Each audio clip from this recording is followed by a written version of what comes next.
It was supposed to be just another political panel, until Marjorie Taylor Greene took a shot at Jasmine Crockett.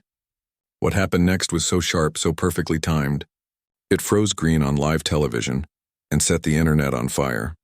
The on-air light glowed red in a Washington, D.C. studio. But the real heat wasn't coming from the cameras. It was coming from the table at center stage. On one side sat Congresswoman Jasmine Crockett, calm, collected, ready. On the other was Marjorie Taylor Greene, loud colors, arms draped over the chair like she owned it. The host barely got through his introduction before the sparks started flying. For days, social media had been buzzing about one question: where was Marjorie? Donald Trump had just held a massive rally in Des Moines, Iowa. Thousands showed up. The press covered every moment.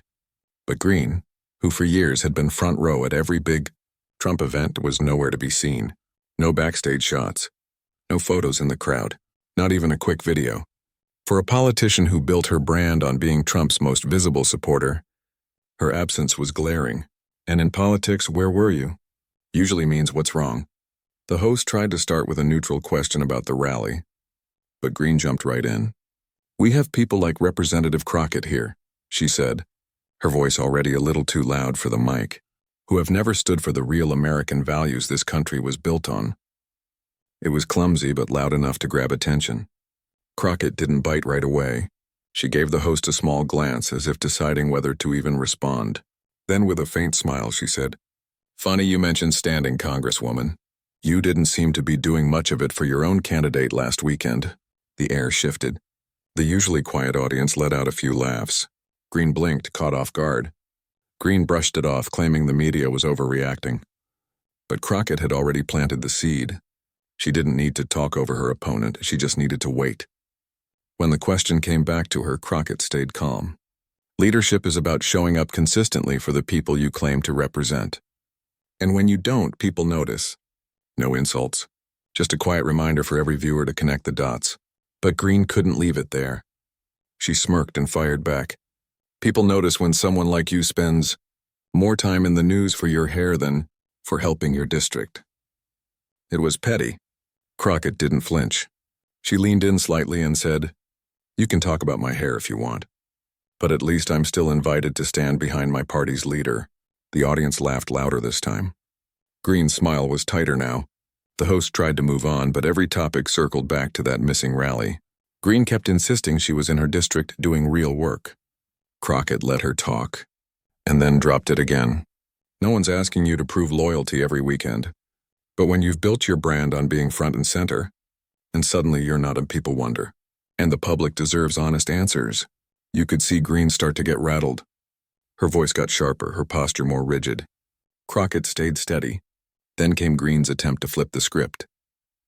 "You want to talk about loyalty? I've been loyal to my voters from day, and I don't need anyone's approval, least of all yours." Crockett smiled just enough. "Loyalty isn't about approval. It's about being where you say you'll be when it matters most." That was the line that exploded online. The clip, Greene tense, Crockett calm, started trending before the show even ended. By the time Crockett walked out of the studio, her phone was buzzing nonstop. TikTok was looping her "when I stand behind my party leader" line. Twitter hashtags popped up. Empty seat Inua. Crockett cuts deep. Even late-night shows replayed the exchange with jokes about Greene's mystery weekend. Greene's team scrambled for damage control, booking her on friendly shows to say she was working in her district that weekend. But the problem? People had already seen her reaction. And once a moment like that goes viral, you can't unsee it. Crockett didn't gloat. She didn't post the clip. Instead, she shared a video from a community cleanup in her district with the caption, "Always showing up." It was perfect. While Greene defended herself, Crockett was seen working. The contrast was brutal. In the weeks after, Crockett's follower count jumped, small-dollar donations poured in, and volunteers signed up in droves. At events, people quoted the line back to her. Even some moderates from the other party quietly said they respected how she handled herself. Her takeaway was simple. Every exchange is bigger than the person in front of me. It's about the people watching. If I lose my composure, I lose their trust. And that was the real win. Showing strength without shouting, composure without arrogance. Maybe that's the part worth remembering for all of us. Whether it's a heated meeting, a tense family talk, or a public challenge, you don't win by being the loudest. You win by being the one people remember for the right reasons.